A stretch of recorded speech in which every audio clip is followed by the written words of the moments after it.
Le prochain point théorique, c'est l'action, la gratification, mais plus précisément l'habitude. Qui parmi vous a lu le livre qui s'appelle Hooked?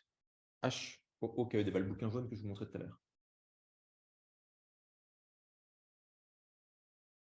Pas moi. Le 36, hein, vous devez avoir décrit dans le chat. Ok. Bah, du coup, je vais prendre l'iPad et je vais vous expliquer ce bouquin. C'est un bouquin qui est très bien. Pas forcément besoin de le lire, puisque je vais vous le résumer là je pense, en 3 minutes, quoi. C'est un bouquin qui explique vraiment le secret derrière le succès de Instagram, Facebook.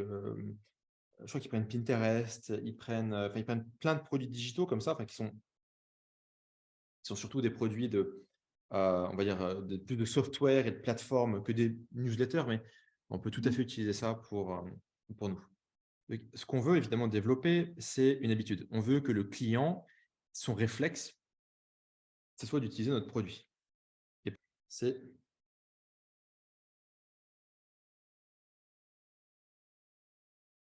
ça vient donc de bouquin Hooked, mais qui s'appelle Nir Eyal. Très bon bouquin. On va avoir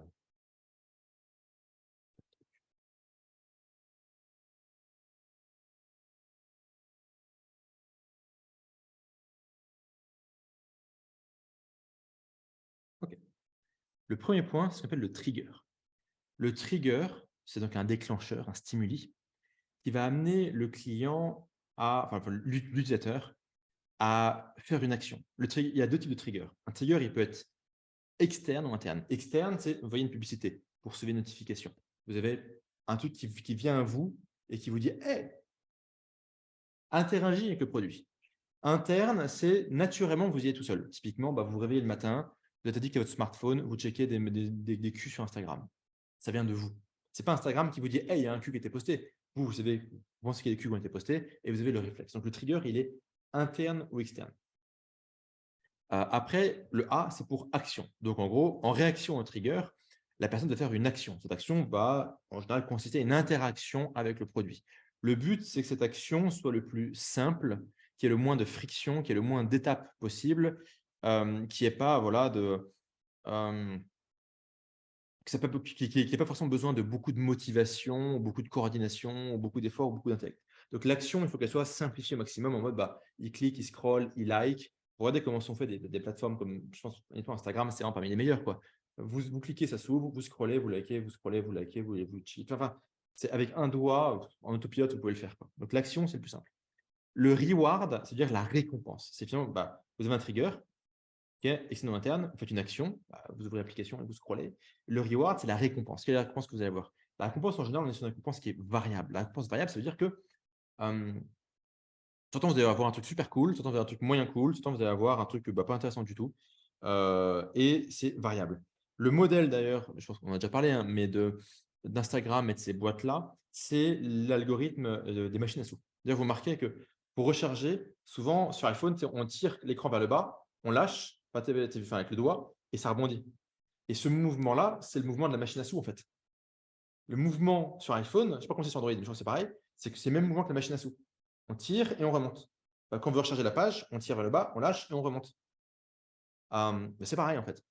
Et après, l'algorithme d'Instagram, c'est donc une récompense qui est variable, tout comme la machine à sous, c'est une récompense qui est variable. Si la machine à sous, vous gagnez rien, rien, rien, rien, rien, rien, rien, et puis après, il y a une fois sur 1 million, c'est jackpot, personne ne joue à la machine à sous. Vous gagnez rien, vous gagnez 2 balles, vous gagnez rien, vous gagnez 1 cent, vous gagnez 100 balles, vous gagnez rien, vous gagnez rien, vous gagnez 9 cents, vous gagnez 3 euros, 10 euros, 50 euros, rien, rien, rien, rien, 1 cent. Vous voyez, c'est variable et en fait, avec des trucs avec rien, des trucs moyen bien, des trucs super bien et surtout des trucs oufissimes, mais les trucs oufissimes, c'est super rare. Donc, en gros, vous continuez à interagir, pour mettre des pièces dans la machine, c'est pas pareil au final, pour espérer revivre des rewards très cool, quoi. Et finalement, la conséquence, c'est que vous vous investissez, le I, c'est pour investissement, vous vous investissez dans ce produit-là ou sur ce produit-là. Ce produit, finalement, il fait partie de vos préférences, il fait maintenant partie de vos habitudes. Vous êtes attaché émotionnellement à ce produit, il fait partie de votre quotidien. S'il n'est plus là, il vous manque. OK. Et bah, félicitations, on a créé une habitude. C'est comme ça qu'on crée une habitude, en fait. C'est comme ça que ces boîtes-là, les boîtes de Silicon Valley, créent des habitudes. C'est sûr, c'est pas une boîte, French Tech Passeport pour l'échec de la station F subventionnée par le contribuable qui fait ça. Mais voilà. Donc, ça, c'est votre création d'habitude.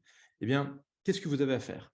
Vous devez vous demander quels sont les triggers que vous pouvez mettre en place pour créer quelle action, pour avoir quel type de reward et enfin, comment créer un investissement. Ça peut être super, ça peut vraiment être à la con, hein, genre, vous faites, je sais pas, une newsletter, OK, par exemple, bah, le mec qui reçoit la newsletter, donc a priori, soit il sait qu'elle va arriver, donc il la check, parce qu'il est temps qu'elle arrive, soit, bah, il reçoit une notification parce qu'il l'a reçue. OK, trigger. L'action, bah, il clique, il scrolle pour lire. Très simple comme action.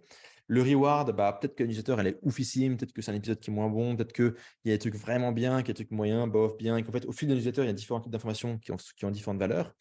Enfin, l'investissement, bah, il s'est investi dans le truc, il a l'habitude, ça fait partie de son quotidien, il la reçoit soit tous les jours, soit toutes les semaines, peu importe, tous les mois, et il a développé l'habitude de consommer cette newsletter. Vous voyez? Ça peut être relativement simple. Prochain concept,